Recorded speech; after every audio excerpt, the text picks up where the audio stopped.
Kwa ndugu wananchi, katika kampeni hii walengwa ni watoto wote wenye umri chini ya miaka 10, bila kujali kama mtoto aliwahi kupata chanjo ya polio hapo awali au la. Chanjo hii itatolewa kwa njia ya matone mdomoni na itatolewa bila malipo. Halmashauri ya wilaya ya Siha tunalenga kuwafikia jumla walengwa 4249. Hivyo natoa wito kwa wazazi, walezi na jamii kwa ujumla kuhakikisha kuwa hakuna mtoto anayekosa chanjo hii. Ndugu wananchi, kampeni hii itatekelezwa kwa awamu mbili.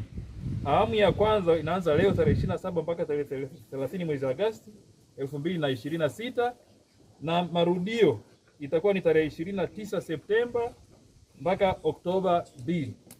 Chanjo itatolewa katika maeneo mbalimbali ili kuhakikisha tunawafikia watoto wote. Timu ya wataalamu wa afya pamoja na wahamasishaji waliopata mafunzo watatoa chanjo katika vituo vya kutolea huduma za afya, shule za awali na msingi ikiwemo hii ya Wili, vituo vya malezi ya watoto kwa maana daycare centers, makao ya watoto, maeneo ya mikusanyiko ya jamii, huduma za nyumba kwa nyumba na maeneo mengine yatakayobainishwa katika mpango kazi wa halmashauri za vijiji husika. Ndugu wananchi, chanjo ya polio ina umuhimu mkubwa kwa sababu kwanza inamlinda mtoto dhidi ya ugonjwa wa polio na madhara yake ikiwemo kupooza kunakosababisha ulemavu wa kudumu. Pili, chanjo huongeza kinga ya mtoto na jamii kwa ujumla, hivyo kupunguza uwezekano wa mlipuko wa ugonjwa wa polio. Tatu, chanjo husaidia kulinda watoto ambao kwa sababu mbalimbali wapo katika hatari ya kupata magonjwa. Serikali imeendelea kusisitiza kuwa kampeni ya chanjo ni njia muhimu ya kuhakikisha watoto wote wanaostahili wanapata chanjo na hivyo kupunguza magonjwa yanayozuilika kwa chanjo pamoja na vifo vya watoto. Ndugu wananchi, nitumie fursa hii kutoa wito maalum kwa wazazi na walezi wote wa halmashauri ya wilaya ya Siha.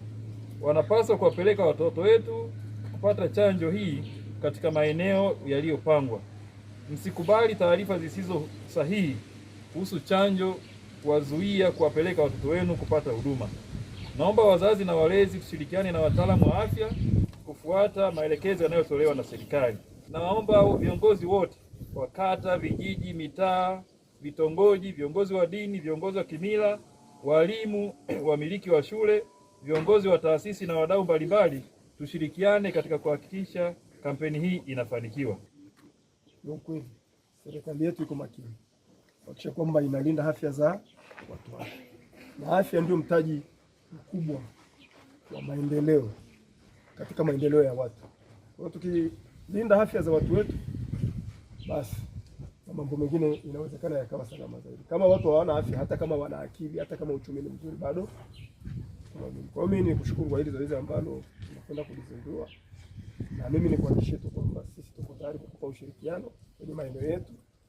Tutashirikiana na madiwani wote pamoja na wenyeviti wa vijiji kuhamasisha watu watoke kwa ajili ya kuchanja, lakini pia tuko tayari kutoa ushirikiano kwa ajili ya wale wanaoendelea na ile zoezi, tembea nao na tutahakikisha kwamba watoto wote wanachanja. Maandalizi yamefanyika kama serikali ilivyokuwa inatoa maelekezo, na timu zote zimefanywa maandalizi kama ilivyohitajika. Hadi siku ya leo timu zetu ziko katika maeneo mbalimbali tayari kwa ajili ya kuanza kazi. Tumetangaza kwenye kata ya Garalagua, tumetoa matangazo jana, vijiji vimepita na vipaza sauti huko wametangaza. Kwa hiyo taarifa ziko kila sehemu. Wale wachache watakaobaki nyumbani tutawasiliana na hao wataalamu ili wafuatiliwe, asibaki mtoto hata mmoja.